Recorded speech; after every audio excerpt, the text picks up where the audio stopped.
देश के सभी राज्यों के पेंशन धारकों को नमस्कार। वृद्धावस्था पेंशन, विधवा पेंशन, विकलांग पेंशन दोस्तों या फिर यूपीएस पेंशन, ईपीएस पेंशन आपको या अपने परिवार के किसी भी सदस्य को मिलती है तो आपके लिए बड़ी अपडेट और बड़ी खुशखबरी आ चुकी है। इसलिए दोस्तों अवश्य आप पूरी जानकारी लें कि पेंशन धारकों के लिए क्या बड़ी खुशखबरी निकल करके आई है। पेंशनर के लिए जरूरी खबर, पेंशन पर 7 नए नियम लागू और पेंशन में बड़ा बदलाव। हाँ दोस्तों, आपके लिए बड़ी अपडेट निकल करके आ चुकी है।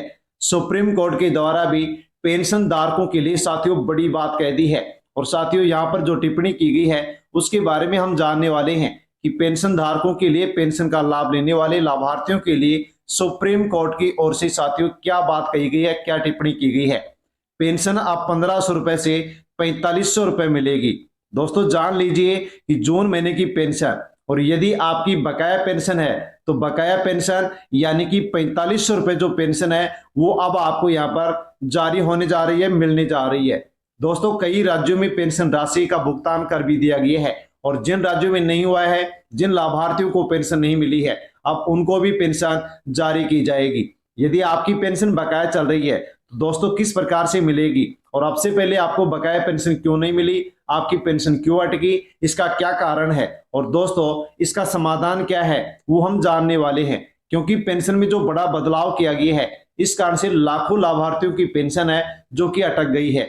नए नियमों के आधार पर दोस्तों अब यहाँ पर पेंशन रुकी है तो अब आपको यहाँ पर जो बदलाव किए गए हैं, जो 7 नए नियम लागू किए गए हैं उनका पालन करना होगा, उनको फॉलो करना होगा, तभी आपको बकाया पेंशन मिलेगी, वरना बकाया पेंशन आपको नहीं मिलेगी। तो दोस्तों इस वीडियो में आपको वृद्धा पेंशन, विधवा पेंशन, विकलांग पेंशन, यूपीएस पेंशन और ईपीएस जो पेंशनधारी हैं उन सभी के बारे में बड़ी खबर निकल करके जो आई है, सुप्रीम कोर्ट के द्वारा जो बात कही गई है उसके बारे में पूरी जानकारी, पूरी अपडेट आपको मिलने वाली है। इसलिए अवश्य पूरी जानकारी ले और जानकारी लेने से पहले बीएलएस न्यूज यूट्यूब चैनल पर पहली बार आए हैं तो चैनल से जुड़ जाए, सब्सक्राइब कर ले। अन्य पेंशन धारकों तक भी वीडियो को टेलीग्राम, व्हाट्सएप, फेसबुक के माध्यम से सेंड अवश्य करें। पेंशन धारकों के लिए बड़ी खबर, 7 नए नियम लागू और पेंशन में बड़ा बदलाव। दोस्तों वृद्धा पेंशन, विधवा, दिव्यांग, एकल नारी, ईपीएस 95 और यूपीएस पेंशन यदि आपको या अपने परिवार के किसी भी सदस्य को मिलती है तो पेंशन बढ़ोतरी, भुगतान, बकाया भुगतान, केवाईसी अपडेट, पेंशन बंद होने के नियमों को लेकर के बड़ी चर्चा साथियों यहाँ पर शुरू हो चुकी है, जिसके बारे में आपको जानना बेहद जरूरी है। पेंशन धारकों को बड़ा तोहफा। दोस्तों 21 जून के बाद यानी कि 21 जून का योग दिवस था, इसके बाद में पेंशन बढ़ोतरी को लेकर के चर्चाएं तेज हो चुकी है।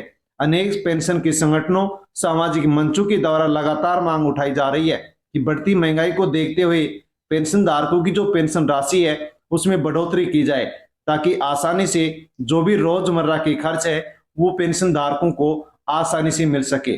सुप्रीम कोर्ट के द्वारा भी पेंशन धारकों के लिए बड़ी टिप्पणी यहां पर की गई है। दोस्तों आपको किसी भी पेंशन योजना से पेंशन मिलती है और किसी भी राज्य में पेंशन मिलती है तो ये टिप्पणी आपके लिए बहुत ही महत्वपूर्ण है, क्योंकि दोस्तों सुप्रीम कोर्ट के द्वारा टिप्पणी की गई है। क्या कहा गया है कि सभी राज्यों में समान पेंशन देना अनिवार्य नहीं है, जो कि साथियों एक मांग का मुख्य पहलू था। साथियों सभी राज्यों में सभी पेंशन धारकों के द्वारा ये मांग की जा रही थी कि सभी राज्यों में पेंशन योजनाओं पर समान नियम लागू होने चाहिए और सभी को समान पेंशन मिलनी चाहिए। शहरी क्षेत्र, ग्रामीण क्षेत्र सभी को समान पेंशन मिलनी चाहिए। लेकिन सुप्रीम कोर्ट ने टिप्पणी करते हुए कहा है कि सभी को समान पेंशन मिले ये कोई अनिवार्य नहीं है। यानी कि सुप्रीम कोर्ट ने यहाँ पर स्पष्ट लिखा है कि राज्य अपनी आर्थिक स्थिति के अनुसार पेंशन राशि निर्धारित कर सकते हैं। इसका मतलब हुआ कि सभी राज्यों में एक जैसी पेंशन नहीं मिलेगी। हर राज्य अपनी वित्तीय क्षमता के अनुसार पेंशन तय करेगा और अपने राज्यों की जो भी पेंशनधारी हैं उनको पेंशन मिलेगी। साथियों कौन से राज्य में कितनी पेंशन मिलती है, अलग अलग राज्यों में अलग अलग पेंशन अलग अलग कैटेगरियों के माध्यम से मिलती है। आपके राज्य में कितनी पेंशन मिलती है कमेंट करके अवश्य बताएं। जैसे कि आंध्र प्रदेश में 4000, तेलंगाना में 3000, हरियाणा में 3000 या इससे अधिक पेंशन मिलती है। दिल्ली में 2500 से 3000 रुपए तक, पंजाब में 1500 रुपए, केरल में 1600 रुपए, महाराष्ट्र में 1000, गुजरात में 750, राजस्थान में 1450 रुपए पेंशन बढ़ोतरी कर दी गई है। उत्तर प्रदेश में 1000 तो बिहार में भी 1000, झारखंड में 1000 और तमिलनाडु में 1000। कर्नाटक और जो मध्य प्रदेश में, इनमें अलग अलग श्रेणियों के अनुसार अलग अलग पेंशन राशि मिलती है।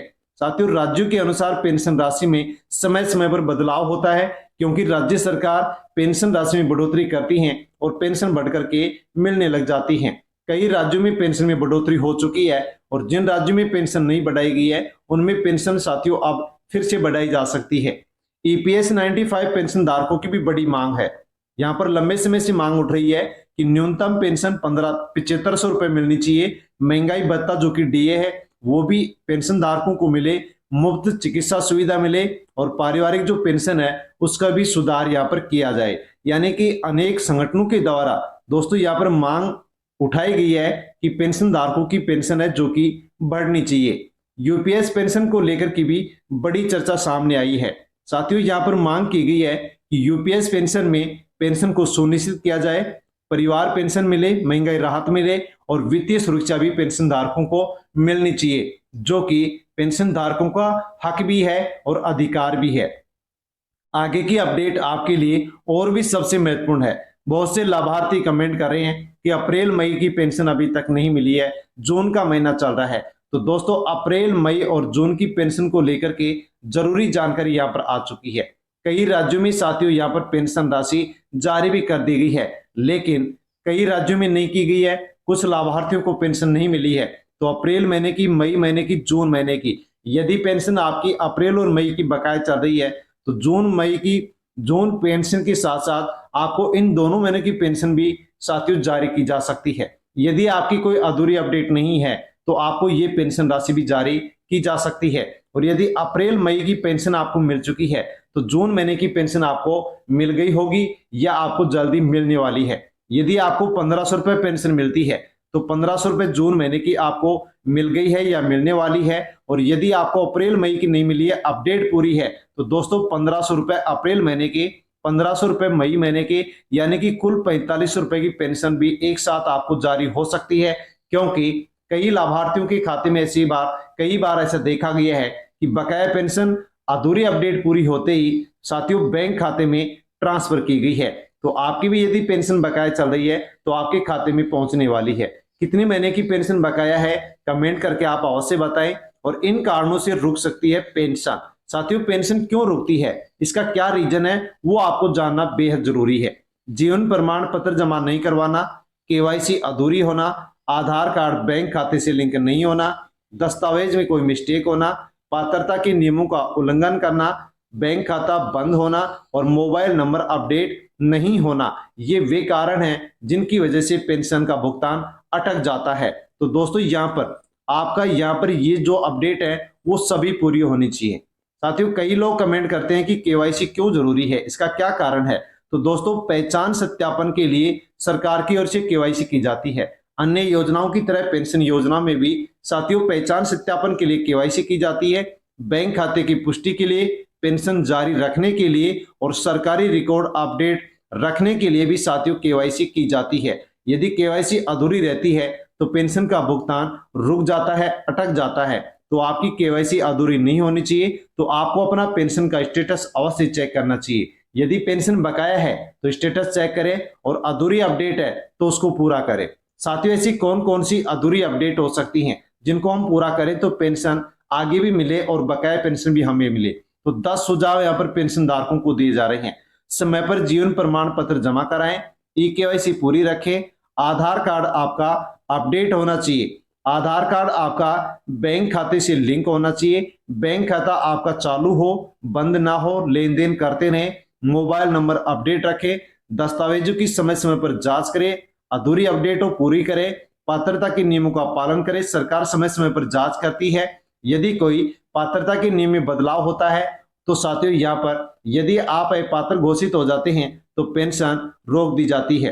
पेंशन स्टेटस आप नियमित रूप से चेक करते रहे और सरकारी अपडेट पर जरूर नजर रखें। यदि स्टेटस में साथियों किसी प्रकार की कोई खामी आपको मिलती है तो उसको आप अवश्य पूरा करें। यदि आप पूरा करेंगे तो साथियों आगे भी पेंशन आपको मिलेगी और बकाया पेंशन जो आपकी चल रही है वो भी आपको मिलेगी।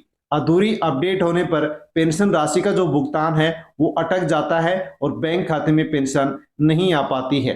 साथियों, आपके लिए बड़ी अपडेट, बड़ी जानकारी थी जो कि हमने जान चुका है।